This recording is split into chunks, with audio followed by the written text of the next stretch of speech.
What is up, YouTube? It's your boy Big D West 95, and today I'm just going to talk about this controller that I built using some parts off of Amazon. So I'm just going to go over it. It was just a gold controller, and I ordered all these clear buttons off Amazon, a company called eXtremeRate. They sell a clear kit that gives you all clear face buttons and then a normal height analog stick, but I searched on Amazon to find adjustable clear analogs. So as you can see, this one is this analog right here is a little bit higher than this analogs. I have a bunch of extras, but they have 3 different heights, and on each height they have a convex or a concave one. I prefer the concave ones, but that's just how I play with on all my controllers. So I like one high over here and one mid over here, and it'd be the same way if I had like Control Freaks. And the reason it's a clear button is because the eXtremeRate kit is an actual LED kit that illuminates all the buttons and the actual analogs. And on the back of the controller, in the inside of the shell, right here, around this area, there's a capacitive touch button through the back of the shell, so that when I touch that, it'll actually change. Oh, I got to do it like this. It'll actually change colors every time I touch. So it's pretty nice. It has a good color menu, and the last 2 modes are strobe modes. So you have a slow strobe, and you have a quick strobe. So I'm going to turn that off because it's wigging out the camera. But then what else is nice about this controller, I also put an eXtremeRate kit from Amazon as well. It is the eXtremeRate rear paddles, and they're remappable. There's a way to get into the remap mode with the buttons, but I can't remember off the top of my head. But I installed the remap mode through a capacitive button here. So on this controller, there's a capacitive button right here for the LEDs, and there's a capacitive button right here to put it into remap mode. And the eXtremeRate back shell here, there's a LED light through this hole. So once I hold here for 5 seconds, it'll put it in the remap mode once the light turns blue. Now to add a certain button to the remap, I already have mine set up. So this is X, circle, and this is square, and this is triangle.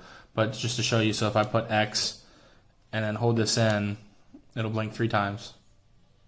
Which means, since it blinked red, it means I negated that X was there. So now there's nothing assigned to this button.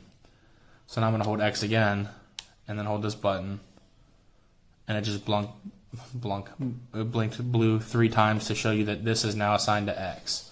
So X, circle, square, triangle. So that's pretty nice. The ergonomics are pretty sweet as well. The way I hold my controller, my middle fingers kind of sweep over both of those sides of the buttons. So I can hit with the pads of my finger X and circle, and with the knuckle of your fingers here, you can actually hit the other 2 buttons. So you can hit all those buttons with just 2 fingers.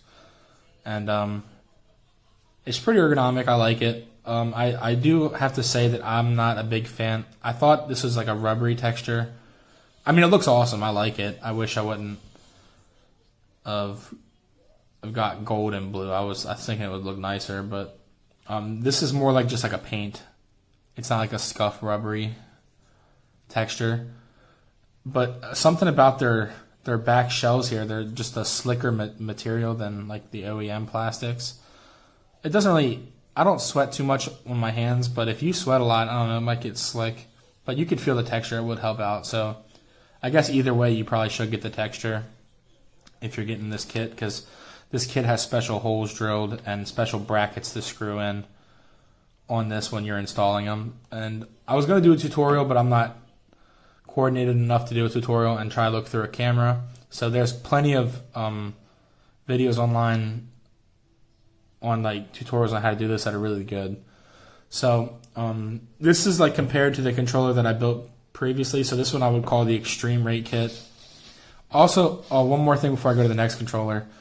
I wouldn't recommend putting this LED kit in and this eXtremeRate kit at the same time. It just has a lot going on, and if you're not experienced, you can get kind of frustrated here. So the remat board for the button kit here needs to sit in the middle because there's an LED, obviously, to indicate here, and it takes up a lot of space. And then there's also a board that's probably takes up this whole section right here for the LED kit, and everything kind of gets smushed in there. And this controller matches up nice everywhere on the sides, but since there's so much going on, there's a gap right here, and that gap wouldn't be there if I wouldn't have the LED kit. If it was just like this kit, it would be fine, but the LED kit, that board is pushing up against the battery. I even took out the battery tray to see if I can get a little bit of extra oomph, and I noticed I had to take this apart and put it back together a couple times. I was having problems with my right analog stick sticking, but it's fine now. I've been playing on it for like 2 weeks. But yeah, other than that, it looks good. Everything works. No issues, no lag. I know sometimes these kits like cause some issues, but this one has been perfect, and I use it for my first-person shooter games.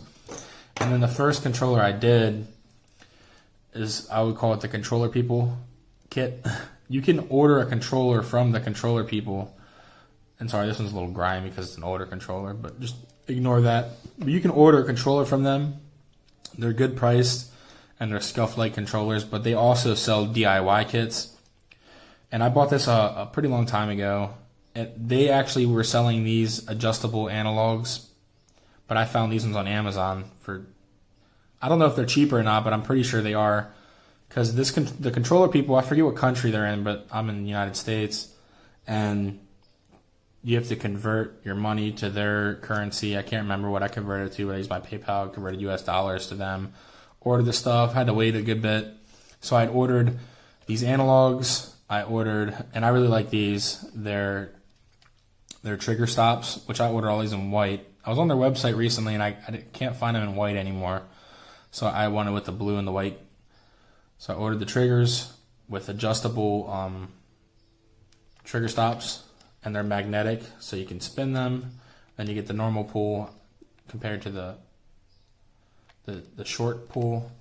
These actually come out because they're just magnets, but there's no reason to take them out. It's just so you can swivel them. But they're strong enough magnets. See, they're strong enough magnets that they hold it on their own. They're actually pretty hard to take out, so they're really nice. The alternative that I'm gonna do instead of put these on, sorry, I'm trying to spin this. Instead of putting these on this eXtremeRate controller, I'll call it, I'm just gonna, I've done it on multiple builds. I just don't have them because I've built these controllers for other people. I'm just gonna take a drill, a small drill, drill a hole on each one, and then put, I have like a set screw kit. I'll just put the set screw in there. And I'm trying to put a small enough set screw in there that if I don't need the trigger stops, which I normally only play first-person shooters, but if I don't need the trigger stop, I can either screw them in the whole way so they're flush here, so you can get the full pull, or you can take them out and have a hole in your controller. But like I said, I normally only play first-person shooters anyways. And then another thing with the Controller People controller, and this is like my favorite thing about the company, they have what they call the click stick mod, and this is their logo for the Controller People. It's a really cool logo. It has like buttons for his eyes and the D-pad for his other eye. But I'm sorry, again, this controller is grimy. But these click sticks are so ergonomic for the hand that when you're playing, your fingers just rest perfectly on them. So, and you can hear it's a really satisfying click. And I have this X and I have this circle, and that's really good for like shooter games where you're having to jump and then crouch with this, you know, vice versa. Like any games, like if you're playing Fortnite, I know people like Fortnite, this will jump and this will pull out your, what is that? Your build menu, but like when I'm playing like Call of Duty and stuff, like I'm crouching, Rainbow Six, I'm crouching. So it's just nice that you can do that. Now, the only reason I went with this eXtremeRate kit is because it was a little bit cheaper. It was on Amazon, and it came 2-day shipping. This kit is so comfortable, and another pro and con to this one you can get for any generation controller. This eXtremeRate kit with the paddles is only for the newer controllers, like the Pro and the Slim with the with the light bar and the touchpad. This is like one of the first generation controllers, and the controller people has a remap flex that is compatible with any controller, any generation controller. You just gotta like take apart your controller to find out which board you have inside your controller. So this is one of the first generation controllers, and it's the first controller I ever built.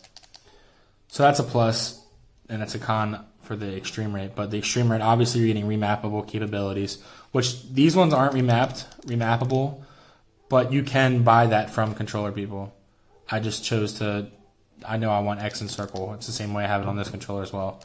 But like I said, it's more expensive, and you gotta wait for them to ship it across seas. So yeah, I just want to show these off. These are my two gaming controllers. Just saving a little money, not trying to buy a Scuff controller. One other thing I guess I should have talked about is any button on this controller is remappable if you're able to solder. There are two things you have to solder. If you want the touchpad on, you have to solder one little pad on the board for the touchpad. And then if you want your R3 and your L3, you also have to solder those on. Now, me personally, I don't think that that's important. I didn't need that, so I didn't solder it, even though I have a soldering iron. I just wanted the face buttons, really, because I play first-person shooters. That's what this is for. So if I need to knife or crouch, it's already there. I don't need buttons on the back for that. But yeah, so if you guys have any questions about these kits, I think these are really cool kits for people that are trying to get into customizing their own controllers. You know, you can go on Amazon and get any color button you want. Even nowadays, people sell like custom face plates that they like hydro dipped and spray painted themselves or did any kind of spray paint job on them. So you can get anything you really want in a controller nowadays, and you can probably build it for yourself. I believe that this controller is cheaper than buying a Scuff, and it has everything I personally need once I put the set screws in the back for gaming at a cheaper cost. So, and it's not modified to the point where it's like a rapid fire controller. It's literally just a bare bones controller I customized and put buttons on the back. So any questions on this, feel free to comment. I know this is like unusual for my normal content, but it's just something I like to do as a hobby, and I figure I'd show some people. I know I got a few subscribers that had subscribed after my last controller video that were subscribing just because of the controller. So if you like this content, give it a like. I'm sure I'll be posting more of these controller videos, and subscribe, and have a good one. God bless.